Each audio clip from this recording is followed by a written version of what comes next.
Well, I'm going to show you the three components that really lead to increasing your sales. And some people refer to it as the 2-time or the 2x method to doubling your sales. So now we got to get the legalities out of the way. So right here, this is the disclaimer from PRI. Basically, they're saying they don't necessarily agree with what I have to say. Just my opinions, just my views, yada, yada, yada. So what I'd like to do is take about the next half hour, and I can increase the font for you so that we can go through this line by line together. That is comedy, folks. That is not happening. But I do want to stress something while we're in this little mode of disclaimerism. Number one, I want you to set attainable goals for whatever you're going to do in terms of sales. That's really, really important. It's also really important not to jump ahead. So there's that. Apologies. I'm like 100 years old here. There's an old saying that says, no one would build a house without counting the cost before they built the house, right? So that's also a big part of that. But the real thing you have to ask yourself is, can your company handle doubling its sales? What does that look like? Can you get the raw materials you need? Can you get the finished goods you need? Can production keep up with what you can sell? Those are really key decision makers, and you're going to have to figure out what your pain points are and identify them. Why do I say that? Because maybe you won't double your sales, but maybe you'll increase them 5%. Maybe you'll increase them 10%. But we're going to increase them no matter what. And I'm going to show you a way that ultimately you're going to work smarter and not harder, as cliche as that sounds. Who wants to work really hard to get sales? Absolutely nobody. So you're welcome. All right, so let's get to the overview, one of my favorite parts of the show. So the big four are this. Okay, so we want to increase our customer base, right? That's going to be a key element of what we're going to talk about today. We're going to increase the number of purchases or transactions that your customers make. That will be key. And we're also going to increase your average order value, like how much people are actually making a spend with you, right? And then we're going to talk about data-driven decisions, one of the most important things you can do, because data never lies, and data sells product all day long. So data is really key. And there's a great saying that says, you can't manage effectively what you don't measure accurately. And I like to add to that and say, and don't measure what you're not going to use. How many people have been in a meeting where someone shows you all these graphs and charts and stuff, and you're just like, what has that got to do with this? Absolutely nothing. Somebody's just trying to, I guess, wow you with graphs and stuff. So why measure something you're never going to use? It's great to know that there were 24% of people that, you know what I mean? Like, you see where I'm going with that? Don't waste your time with that stuff. Stick with the stuff that matters and keep it basic. So that's going to be important. Again, I'm going to show you the exact formula how to do this. Super simple, and it's going to amaze you at just how simple it is. But we're gonna talk about some key elements here. So there's actually 3 ways to increase sales. The first is to increase the number of customers. Everybody knows that, right? Just go get more customers. That's easy. But also, you really want to increase your closing ratio. So how many people are you closing? And a lot of that can be done by closing those prospects that you get. So when you're out looking for customers or clients, that's going to be really, really important. Here's something that's key. 48% of people that do sales never follow up on a new client or a prospect. How sad is that? Okay? 10% of people make a second contact and then they stop. And the truth of the matter is, 80% of sales are made on the 5th to 12th contact with somebody. Anybody in here that's a road warrior or been doing sales a long time, you get it. People are like, you got to just keep working it, and showing that value and bringing it. And, you might be able to increase your closing ratio by offering something that ultimately, maybe it's new gross margin. Maybe there's something that you have in a pricing policy. Maybe there's something like that. Product education. I recently did the Formula One event in Las Vegas, and we did a sweepstakes, and these resellers won and got to go to the event, and we hosted them. And the fantastic thing was, I had customers in there that were resellers. They knew nothing about some of my best products. Sometimes we think our products, everybody knows about them, and I garnered brand new business just out of that event alone. So that's really important. Constant contact. Most people fail at this. You need to be the do-it-for-you salesperson. When you get me, I will do everything. If you gave me the login to your portal, I'd be all up in your portal, and I would make everything happen for you, because people are overworked, people are tired, and they have more than just your product to sell, right? So that's really important. And the more value and that you can show these customers, the more likely they're going to stay loyal to you and be your customer, because that's really where it's at. So that's really important. And another real big is social selling. So 2/3 of companies, we did it again. I am so sorry. That is crazy how that's just so snappy. So 2/3 of companies don't even have a social selling platform or a strategy, I should say.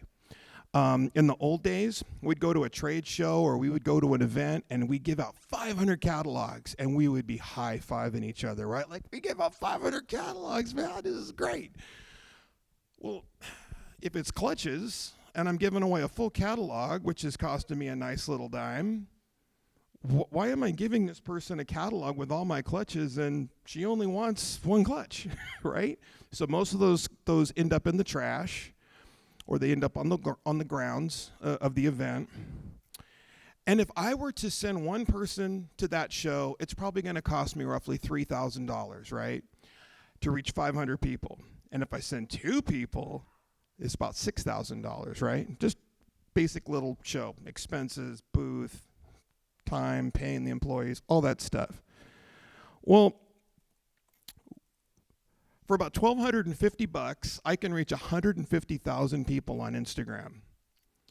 And they're focused people that have clutches. Okay? So I have about maybe 13,000 people that follow us, but they're real. I didn't buy them. It's all real people that have clutches. And what I sell would be considered a sunsetting category, right? Because of, the vehicles being made with clutches.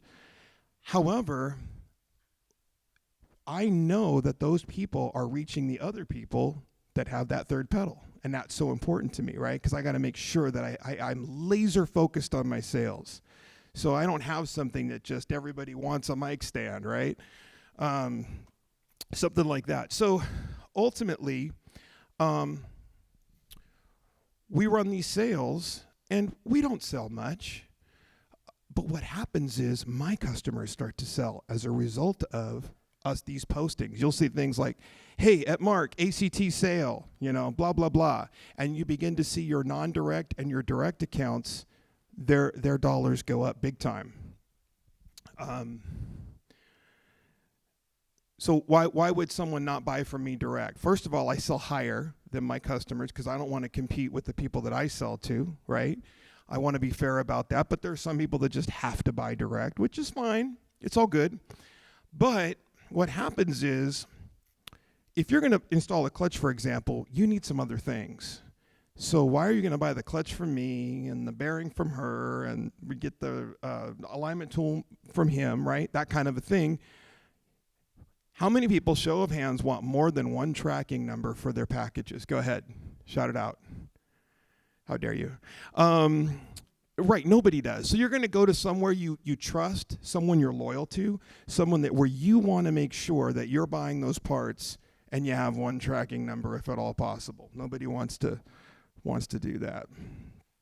So the second way to increase sales is to increase the, why is that? You got to be kidding me. Okay, I know what we're going to do. Hold on. I don't know why it's up there like that. It's a me thing, I'm sure. So we're increasing your average order value. That's huge. That's a really big deal. This means that you can increase your price, of course. You could do that. Or you can add more into your average sales for what you're selling. So the average price goes up. You can do this through new products. Maybe you add a category that your customer base isn't familiar with. Maybe you add a basic product that complements another product that may be unrelated to your particular line, but you're able to add that product to their lineup. And so we look at the average order value and what that is and how much that looks like. The main pulse of any business is incoming order pace. That's all I care about. I don't buy anything, I don't ship anything, I certainly don't pack anything, and I certainly don't schedule production for anything. So all I'm concerned about is getting those orders in, because orders in, of course I do want them secured and I do want them to ship, but that is huge. And new products will do it, like we talked about. And but the other thing is SKU count, right? So you look at this and you say to yourself, well, how many drop ships is your customer doing? Take a look at that. Maybe you can find a link and go, hey, you're drop shipping this more than 3 times. You ought to stock this. If you increase your stock SKUs, you're going to end up in a situation where everybody wants it now. Let's face it, right? Everything is like, I got to have it now. So encourage your customers to stock those A movers. You're going to get the B and C sales yourself, but you want them to be sure that they're not drop shipping too much, okay? And also, you want to look at inventory turns. How is the product turning for them? If they're touching the product too much, it's costing them too much, and it's also costing you too much because you keep shipping it, right? So we want to get that number to where they're very comfortable knowing what that number is. What is that number? Some will say 3 times a year, some will say 5. I've even heard it up to 7 times a year in turns. It really just depends on their method of distribution and how they're distributing product. But it's critical. It's critical to knowing that, and the less times that you do that with them, it is the better. Now we look at resellers' websites. So if a reseller has a site, are they using your most current logo? Are they using your latest project or product images? Do they have the right descriptions? What data are they using to sell your product? That's going to be very important. Good data sells product, and like it or not, you only have one chance to do a product release, right? You only have one chance to make a first impression. So if you don't have all your data, let's say you don't have all the product images for all the different ones you sell, and you're like, well, it's okay, we're not going to sell many of those. You try to get a reseller to update their data once they've loaded it. Good luck, friends. Ain't going to happen.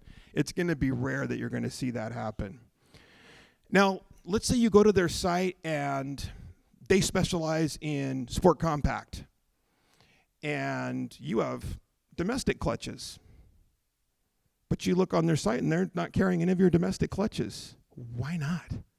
So if I'm looking for a clutch and I'm looking for a sport compact clutch, I'm looking for a Subaru clutch, and I'm like, oh man, I need to get a Mustang clutch too. Well, they don't have any. So now I bounce from that site, right?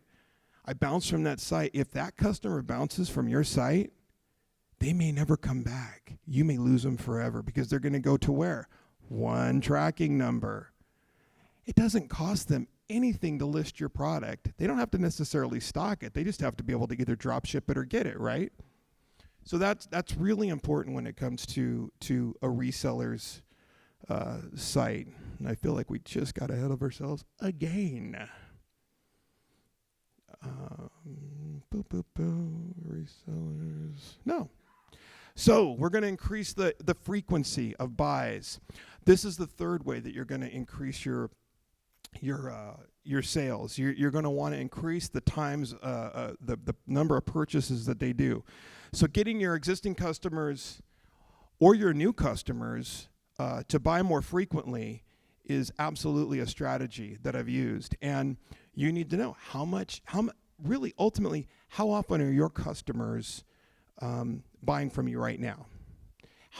How much are the new customers buying versus the old customers, right? What things are tripping them to buy more product from you? You want to be able to do things like incentivize them. So you want to know, how many times a year do your customers purchase from you? You know, are the existing customers beating out the new customers? What aren't the new customers doing that the tried and true have been doing? Incentivize them. You know, there's lots of different ways you can increase that number and frequency. You know, you could do, some people do rebates. I'm not opposed to them. I think they're actually great. But don't do them as an annual rebate. Don't make it to the end of the year, because you know what they'll do? They'll stock up at the end of the year, and then the beginning of the next year will be awful. Do quarterly rebates. Why? It gets you in their face once a month. Once a month, you're talking to them all the time. You're trying to figure out, like, hey, what do you need? Now, let's say that you because everybody knows that there's a percentage of sales per month, right? We don't just sell the same percentage every month. We have selling seasons, we have lighter seasons, all that stuff. So you want to know, okay, I'm going to take the percentage of sales by month for this customer. I think they're going to do $100,000. So each quarter they're going to be doing this amount. And if they do that number or higher, I'm going to give them a rebate of X amount, right? Now let's say they do it in the first quarter, boom, they get their rebate, all's good. But in the quarter two, they don't make the number. Okay, no harm, no foul. Quarter three comes along, and they make the quarter three, then they get the quarter three rebate. We're not going to penalize them for that. That's going to make them increase the frequency of their buy. It's really simple. Maybe it's a promotion. You know your own business. You know, maybe it's a free hat with purchase. Maybe it's a free t-shirt, just at the most basic rudimentary level. But it's something that's going to trip that trigger to make them want to buy from you, or to increase those sales. And computer's just not wanting to do that. So we have rebates. We got promotions. You run sales. Allow sales. If you have a pricing policy, allow sales to happen. Sales are a good thing. It can be a controlled fire in a sense. You know? New products. Well, you could say, hey, didn't you just say that in the last slide? Yes, I did. But I want you to think about it from another angle. I want you to think about getting them to buy the product as soon as possible. Get it on the shelf as soon as they can get it from you. Why? Because on average, it can take up to 4 years for product to really start selling through the system. And that's just tried and true data that I've watched over the years. It takes about 4 years for it to really catch fire. Now, are there some things that just blow up because the new Honda Civic is making so much power that it needs a clutch? Sure. Those kind of things happen. But ultimately, you get that stuff done and you're going to be ahead of the game. And you want to make data-driven decisions. Your operating system, your ERP, you want to make sure that all your data is in one place. Why? Because if you change one thing in one place, it changes it everywhere globally, right? Through the whole system. So you don't have to go and update all these little areas. So many times I see folks that they are updating this thing and then that thing, and then this thing doesn't match that thing, and it's a hot mess. So you want it to be all in one. And then you want to think about, well, okay, what are some new product ideas? How do we get new product ideas? Anybody here got a way they get new product ideas? What would you do? Social media, nice. Something else? Customers? Okay, yeah. So, or events, right? We could be like an event like this, and someone could say, man, we would really need a TR3 clutch for blah, blah, blah, blah, blah. Oh, okay, we'll write that down. Sales phone rooms, if you're calling on an account, right? That's really good. But here's the problem. At an event, you're going to only hear from what that person loves and what they want, okay? So, all right. Not that we're going to discard that. We'll file it, but we're going to measure it against something greater. If you go to a sales phone room, they're going to tell you one of three things, in my experience. They're going to tell you maybe the last phone call they might remember, right? Because they're just in and out taking calls. They're going to tell you what they love, once again, their favorite thing. No harm, no foul. That's okay. Or they're going to tell you worse than ever what they think you want to hear. What they think you want to hear. Oh, LS, man, you got to get the new LS with the, okay, yeah, we all get that. It's fine. You're good. So what you want to be able to do with your website is pay for someone to look at all the vehicle lookups that someone is looking at on your site or those applications. That's going to tell you there's a lot of things you can look at on the internet. When we first talked about doing this, I was challenged with, well, what if they're looking up Suzuki Samurais? By the way, if you drive a Suzuki Samurai, no offense, okay? I said, challenge accepted. Let's look up the things that they found. So we paid the programmers to look up everything that people found. I'm happy to report there were no Suzuki Samurais found in the lookups. And I don't know how many of you know this or not, but there's a lot of things you can look at on the internet. A lot of things. It's incredible. Ever get home after dinner, 7 o'clock, you get online, and next thing you know, it's 11:30, you're like, what happened? Where is that? I just went through a hole. And you hear, it's time to go to bed. So that happens.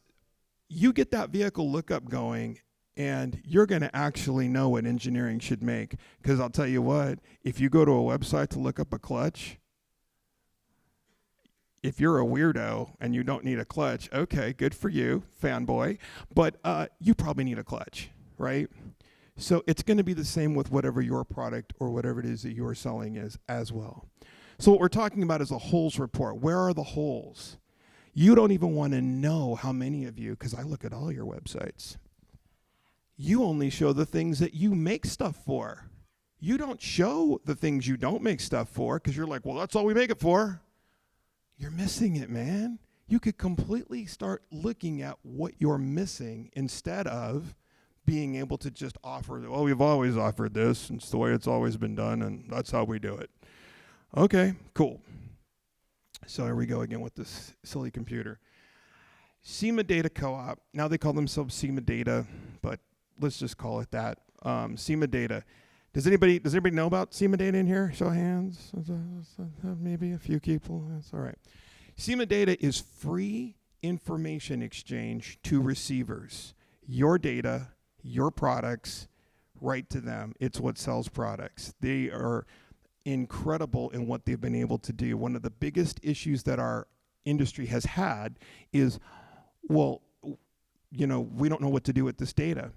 Especially in the racing industry, what we find is, well, I don't have a year, make, and model, Rich. I have, a race part. Okay, what color is it? Is it chrome? How long is it? What are the bolt sizes? Those are all attributes. Those are going to sell your parts. Man, if I'm looking for something online, I want to be able to see all those specs, and that's going to sell me on your product because I know it's going to fit based on what I know about what you're making. Installation videos. They're incredible. We do installation videos all the time. Why? Because we want to show people that we did it, and here's some tips and tricks. There's no fancy, for 30 years, ACT has been the... No, it's the following video is how we did it. Please be sure to have your sales manual handy, because this is not that whole thing. And we do that, and the incredible amount of really positive comments we get, because I will show you everything. And what I mean by that is, if I'm doing a video right now for you like this, and I'm like, all right, And then what you want to do is you want to make sure that the ballpoint comes out. And in the next scene, you don't see me do that, and all of a sudden it's out, I'll kill you. I need to see everything. I want to see everything. And so when I was first doing this, the criticism was, well, why are you showing them disconnecting the battery? They know how to do that. I go, they can fast forward. There's little tracks. You can skip right to the flywheel if you want. So show them everything if you are going to do videos. Make them easy to understand. There's no music behind what we do. There's no fashion. I want these things to live on the internet when I'm worm bait. I just let them keep out there and keep educating people, right? Because then my critics were like, well, if you do that, they're just going to go buy XYZ clutch. Let them. Because they have a friend. And that friend, they're going to go, hey, I watched this video from ACT. Okay, cool. They're going to watch that video, and you know what clutch they're going to put in? Ours. Why? Because they go, they did it. I trust them. They gave me all these tricks and tips. Or it just gives them the confidence to go to an installation and go, I ain't paying that. There's a great reason to go get that thing installed professionally, right? And they can feel like they can speak to the installer a little bit more. Hey, I watched how you guys do this, or, ACT has a video on that. Those kind of things will absolutely generate sales for you. So I'm going to get to the formula next, what you all been waiting for. And again, I have to preface it with, this isn't a one-size-fits-all. Can your company handle the volume? Can they buy the raw materials? Can they buy the finished products? Can production keep up with you? Do they have a plan? Do they know how many parts they make a day? Do they know? Or are they going to go, we're just going to add another shift? Yeah, that works. So that's what's important. But we're going to get to the formula. So here comes the fun stuff. That means the formula, again, don't know why it's cut off. I suck with PowerPoint, clearly. Maybe 2:30 in the morning wasn't my best time in the world, but it's all good. So we're going to just do the math. So let's look at an example with a performance parts manufacturer, and I'm going to show you how to apply the 2-time formula and what it looks like just to get, their annual sales, okay? So it's going to be number of customers times the average sale times transactions, how many times they did business with you, okay? So let's just say they had about 300 customers, all right? And of those 300 customers, their average sale was $3,500 a sale, right? And don't get tripped up by the math. It's super easy. So they did $3,500, and then they bought, on average, 1 time a year. That was it. They're just buying 1 time a year. They're buying the product, whatever that thing is or that whole order is, $3,500. Cool.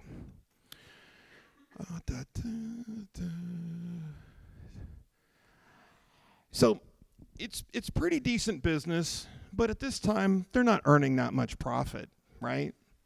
And the way we would calculate their revenue is we're going to basically take the 300 customers times the $3,500 times the 1 transaction, and we get a little over $1 million a year. All right, cool. Again, this isn't profit. This is sales. This is revenue. Tell them I'm not here. Thanks. It's just going to be a request for more stuff. Okay.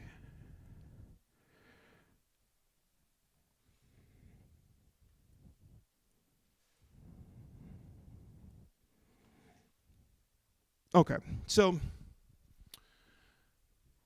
most people are going to look at this. Most salespeople will look at this and they'll go, I know how to fix this. I know how to double your sales. Just go get 600 customers. Just double that. Simple. Boom. Done, right? You could do it. I've seen you. You've got this. That's a tall order, friends. We all know that. There is only so many customers out there. So doubling that, if I could scratch through that on this PowerPoint, I would. And there kind of is a way, but it's okay. I'm not going to do that. I just want to showboat too much. You know what I mean? I just feel like these are dad jokes, friends. It's okay. You can laugh. It's harmless. I'm completely harmless. So then the other way would be, we'll double the sale, right? Hey, go from $3,500 to $7,000. Makes sense, right? Do that. $3,500 they're buying $3,500 and they're only buying one time a year. Again, I think that's a tall order. So that's out. We're trying to work smarter, not harder, okay? So finally, you guessed it, we would take the number of transactions and go from 1 to 2 a year, and we're just golden, right? All those things work. However, they're not, you want to always set goals that you push yourself towards, but are attainable too. Nobody wants to sandbag it, and no one's going to make money sandbagging it, so that's not going to help you. You're trying to motivate people and get stuff sold any way you can. So we're now going to jump into the percentage increase and how we do it. Is that not some of the best graphics you've ever seen? I think so too. Thank you. Spent all night stealing it from the internet. So we're going to once again start with the customer times the average sale times the transaction. With this laid out, I'm going to show you exactly what the 2-time or the 2x formula looks like and what it is. So we're going to take 2 times and we're going to say, I'm going to increase the customers 26% or times them by 1.26%. I'm going to take the size of their orders and increase it 26% or times it by 1.26.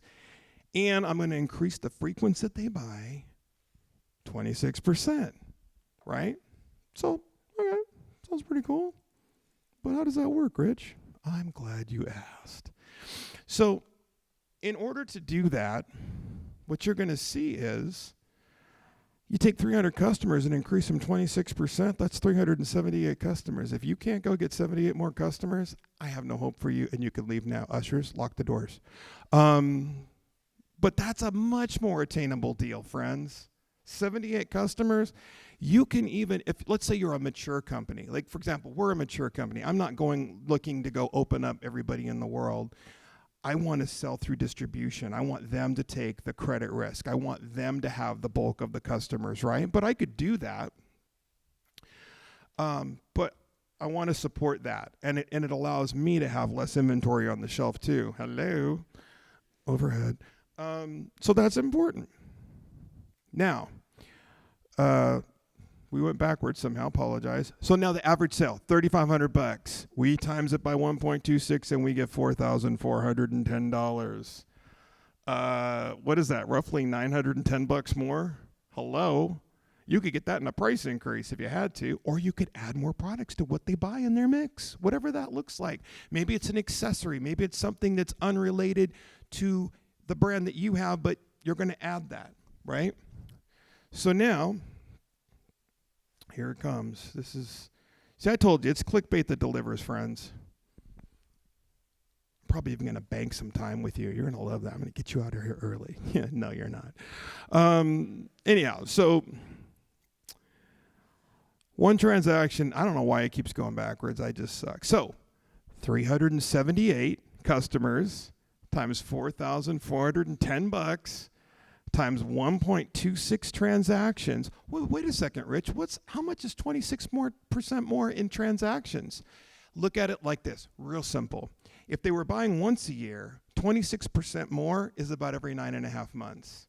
Could you get them to buy every 9.5 months? Of course you can. So now you have increased it 26% in the transactions. We're now at $2.1 million, friends. You just doubled your sales.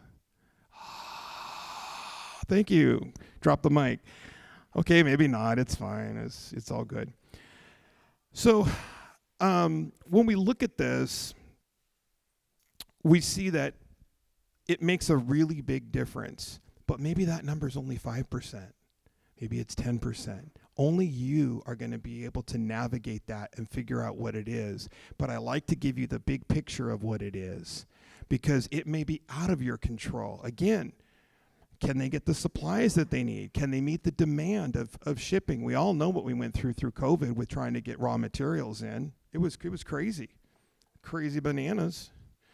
So it's not that big of a difference. It really is a way to get there. And so now, my friends, we move to, I could say so much, but I don't want to. So Key takeaways. We're going to do what? Increase the customers 26%. Increase the average sale 26%. I feel redundant, I'm sorry. Increase the transactions 26%. Customers times the average sale times the transaction. You now have the formula, kids. Do not let anybody else know this information. I'm making big bucks here doing this for you. It's not true. I'm not making anything. I want to help the community. I want to help our industry. I want to see you do better. I'm so excited about this industry and what it means to me. So ultimately, my big message is make data-driven decisions and use creative license. Use what's going to work for you. Again, it's not one size fits all. I wish it were. Maybe that is a little clickbaity of me, but it's true, right? You get what I'm saying. You could get there, and it may take you 3 or 4 years to double your sales. Who knows? Might take you 10. I don't know what that looks like, but you do, and you know what you're capable of doing. But again, if you set a goal that is so big that you can't reach it, you're going to absolutely go backwards with it, and it's just going to take you down. And that's not what we're in about sales. You know, so how many people are in sales in this room by show of hands or selling stuff? Okay, fair enough. So we have enough people leading what I like to call within our organizations the sales prevention department. I love them, but they got no idea what we're trying to do. They're like, I know what we'll do. We'll release all the new products in December. Really? You think that was a good idea? It's Christmas time. It's the holidays. Buyers are off. People are closed. Why would you take all that money that you've put into making new product and release it in December when it's going to you have one chance to make a good impression? Do it in January. It's a new year. People are fresh. They're excited about what's new. If it took you this long to get it to market, if you didn't get it out by SEMA by November, put it in the next year. Why? Am I trying to lead the sales prevention department? No, I'm trying to get the most out of every buck I can and with every eye on it that I can. And we're all looking for a customer who has ultimately a wallet which could be loyal to anybody or any other industry, right? Who knows? Maybe they're into sporting goods. Maybe they're into cooking niner stuff. Anyway, so that's my deal. That's what I got. I would love to take any questions you have, answers, rebuttals. Any rags, any bones, any bottles today? Any rags? This was going to be so much funnier in my head. Sorry. I was probably not as entertaining as I would like to be. But I feel it's like a serious thing, right? Like everybody wants to increase sales. So what do you got? Somebody's got a question. You got a question. I see it. Something's percolating. I knew I smelled something burning. What? I don't know. You. Not you. Social media guy. You. There you go.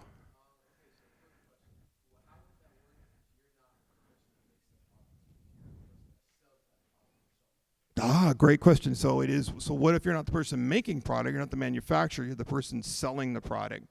So really, those same things are going to apply. You're just going to have to adjust them.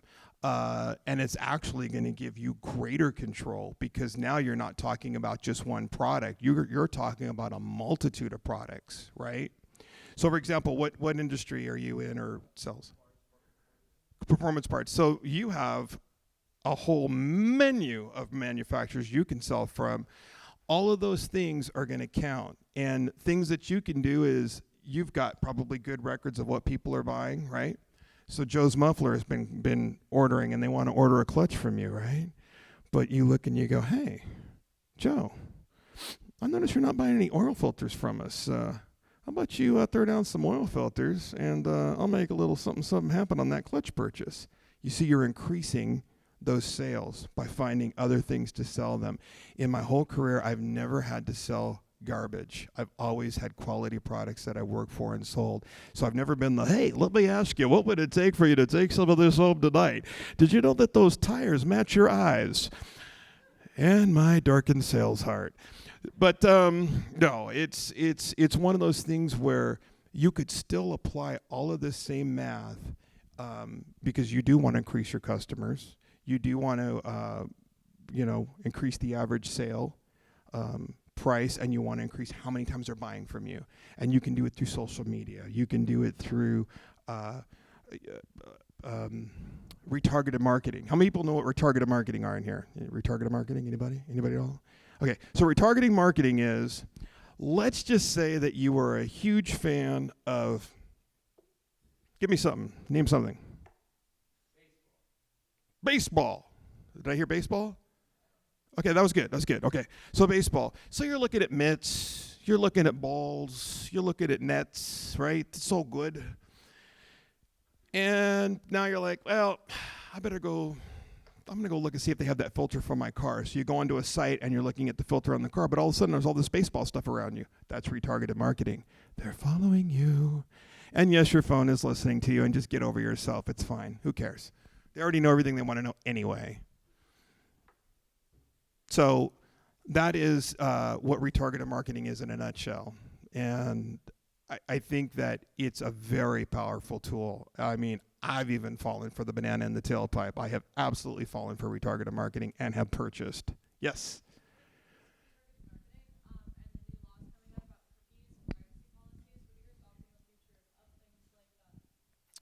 That is a great question. And I'm going to be completely transparent here and tell you that I did not go to MSU, which is Make Stuff Up University. Add any word you want into that sentence. I don't care.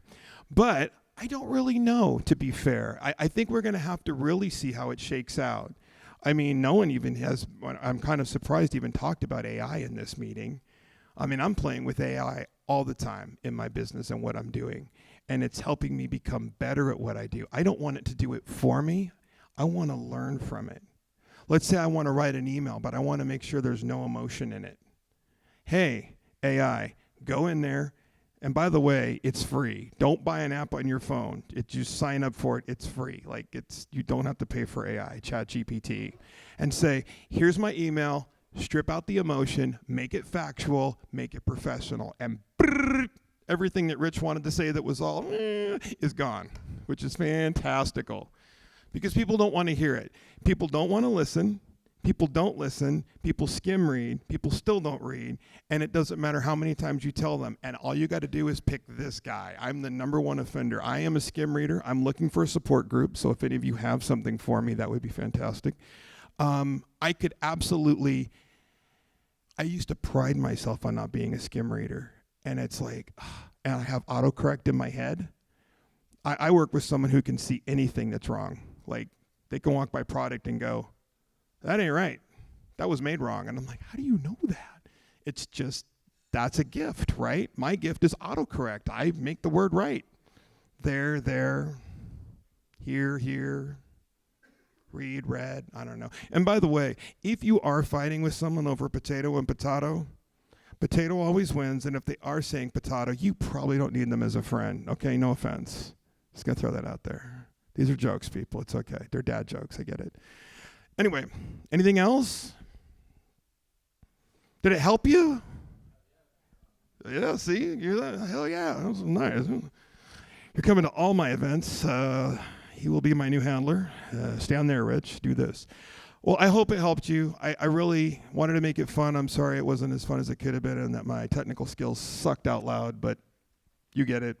So I just banked 16 minutes for you. Or we could just sit and chat. We have a fireside chat without the fire and without the side. So there you go. Thank you so much, everybody.